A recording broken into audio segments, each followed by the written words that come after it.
You've got to stop snacking to burn fat for fuel. There was a study that was done at the University of North Carolina where they actually looked at people's metabolic health, and they found that only 1 out of 8 Americans are metabolically healthy and metabolically flexible where they can burn fat for fuel. That equates to 12%. The other 88% of our society is not good at burning fat for fuel. So they're actually storing fat, and when you store more fat, you actually create more inflammation in your body, you weaken your immune system, you drive up your blood pressure, cause cardiovascular issues, increase your risk for all-cause morbidity, meaning all different types of diseases, as well as mortality and dying early. And so if only 12% are metabolically healthy, then you know what? We've got to do a lot of different things in our society. And so we've probably heard things like, in order to burn fat, you need to eat often, like every 3 hours, in order to kind of rev up your metabolism. But I'm here to tell you that is not true at all.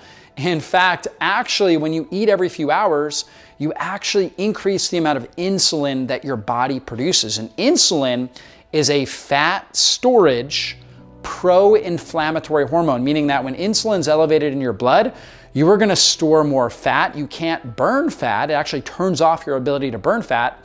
And you turn up inflammation, meaning that inflammation is like the root cause, obviously, of pain in our body. It damages our brain, which can lead to mood disorders. Over time leads to things like dementia, Alzheimer's. Obviously can cause skin issues. Inflammation is at the root of every chronic degenerative condition. So to get insulin and inflammation under control, we need to stop snacking. I recommend eating 2 to 3 meals a day, okay? So 2 to 3 meals, and in those meals, make sure you're consuming a lot of protein. This is the key, because when people are eating often throughout the day, they're usually eating snack foods, cookies, chips, crackers, right? Things like that. The key here for satiety, where you don't feel like you need to snack, is focusing on protein and healthy fats. I recommend when you eat, you should eat a minimum of 30 grams of protein, and depending on your weight, your overall body size, and your activity level, you might bump it up to 40, 50, or 60 grams of protein in that meal. I know that seems like a lot, 60 grams in a meal, but you know what? If you're lifting weights, if you're very active, you're gonna need a lot of protein in that meal. You're gonna need a lot of protein throughout the day. And so 2 to 3 meals, trying to get somewhere between 30 to 50, maybe a little bit more grams of protein per meal. And then healthy fats, things like avocados, extra virgin olive oil, grass-fed butter, consuming fats from animals like grass-fed beef. You get the beef tallow that's in there, pasture-raised eggs, coconut oil. Getting these healthy fats in, you want roughly 20 to 40 grams of fat in each meal. So if you struggle to digest a lot of fat, maybe you don't have a gallbladder, or just when you eat fat, you just don't feel as good, try to stick with about 20 grams of fat in your meal. If you do feel good when you're eating these healthy fats, you can go up to 30, 40 grams of fat in a meal.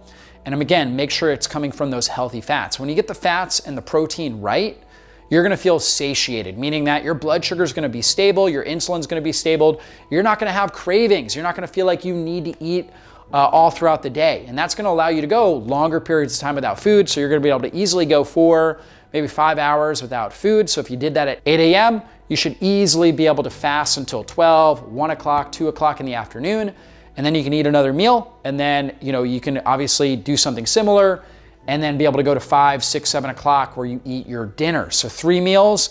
And if you really want to improve your health, over time, you should compress your eating window.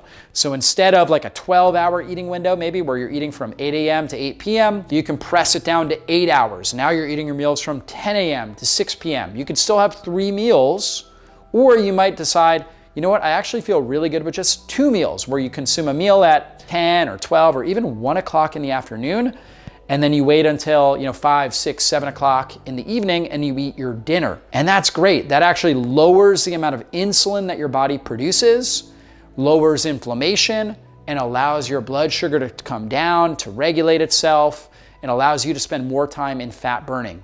When insulin's up, let's say this is the threshold marker, when insulin's up, you're not burning fat. And until insulin creeps all the way down below the threshold, you won't burn fat. Once it gets below the threshold, now your body's fat burning. You want to teach your body to burn fat for fuel, because that's when you get metabolically healthy, when your body's able to burn fat, and it's also a great energy source for your brain, for all the different cells of your body. Actually produce rampant amounts of cellular energy from burning fat, and it's a cleaner energy source. When you burn sugar for fuel, you produce more oxidative stress, more free radicals.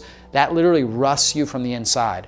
So the more energy your body can produce from burning fat for fuel, the less wear and tear it is on your body, the less oxidative stress and rusting takes place in your system. So avoid snacking if you want to burn fat, if you want to reduce inflammation, reduce oxidative stress, and age more successfully. Stick with 2 to 3 really good solid meals. Again, the rules were 30 to 50 grams of protein, possibly more if you're very, very active, 20 to 40 grams or so of healthy fats in those meals, and then fill it up with lots and lots of colorful vegetables, fruits, things that have a lot of polyphenols and nutrients in them. You fill it up with those, and that's gonna stop craving. It's gonna help you burn fat and reduce inflammation. So hopefully you guys enjoyed this training.